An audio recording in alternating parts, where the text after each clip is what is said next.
New system of education. Before I discuss about the new way of educating the children, let us first understand the need for it. Why do we need to change the present education system? The answer is because it is outdated. The world is changing at a faster pace than before because of the technological inventions. But our way of teaching the children has remained the same as it was in the past.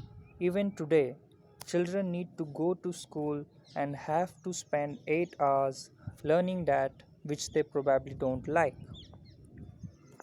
Of course, the medium by which they were taught have changed. Like the blackboard is now replaced by LCD projector. The books are replaced by tablets and e-books.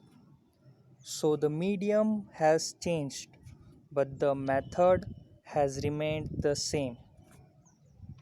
And it is clearly seen in the youth today that they are educated, they have degrees, but they don't have skills. Result of which is that they are unemployed. Earlier, the professions were such that they needed much theoretical knowledge than practical. Hence, it was okay for them. The academics taught in the past was sufficient for them to get a job. Mainstream professions, if you look back, were of teachers, accountants, lawyers, scientists, scholars, clerk, etc. And hence textual knowledge was sufficient. But today's professions require you to be equipped with both academic and practical skills. The cycle has continued, and now the skills are more valuable than a degree, which is why most of the multinational companies like Google, Facebook, Microsoft do accept candidates without a college degree.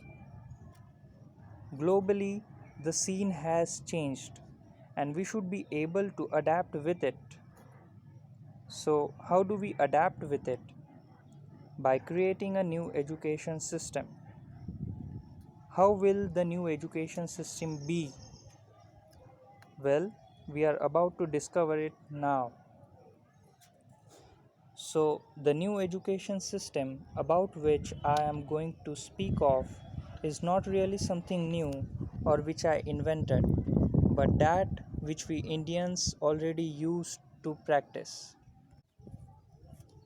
The present education system we have was introduced to us by British during their rule.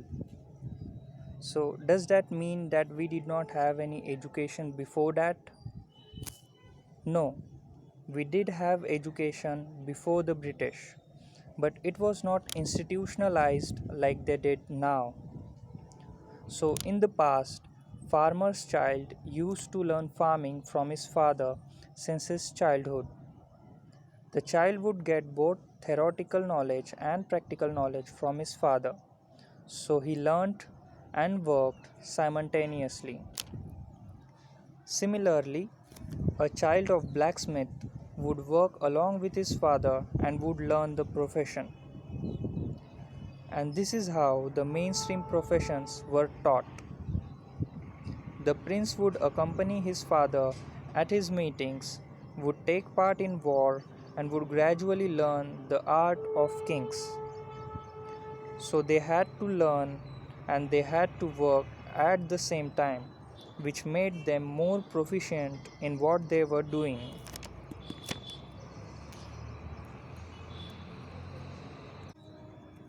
Today, the child either works or learns, but both not together.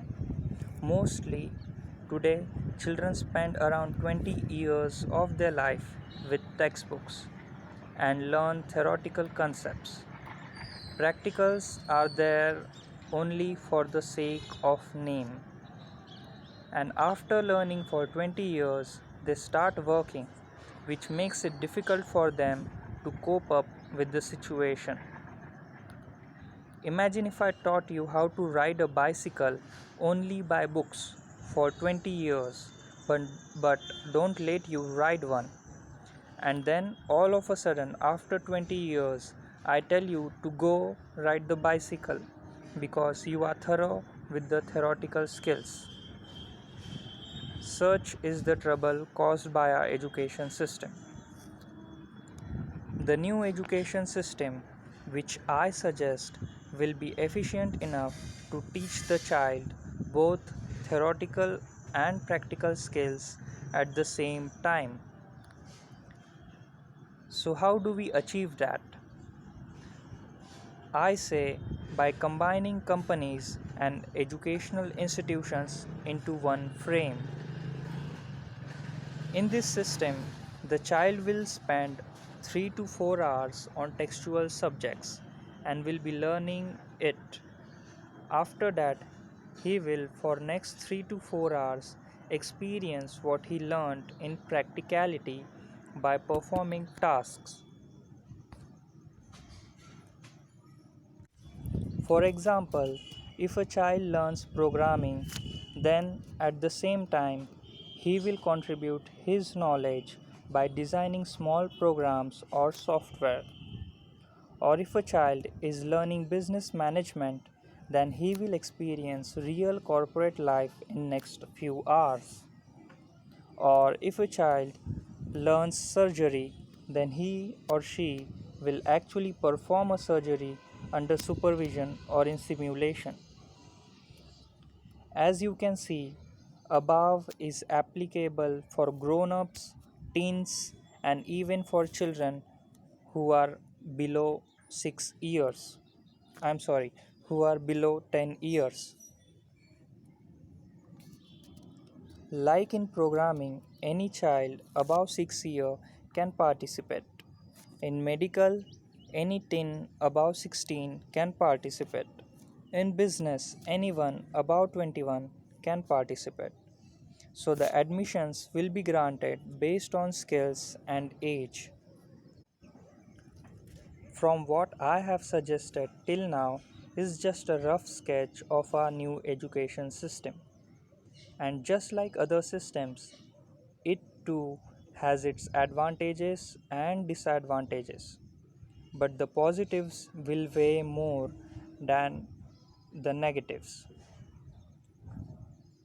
To really elaborate and detail this education system will take time, and it will be difficult for me to speak of it on this audio tape. Writing a thesis on this will do more justice. But you see, I leave this up to you.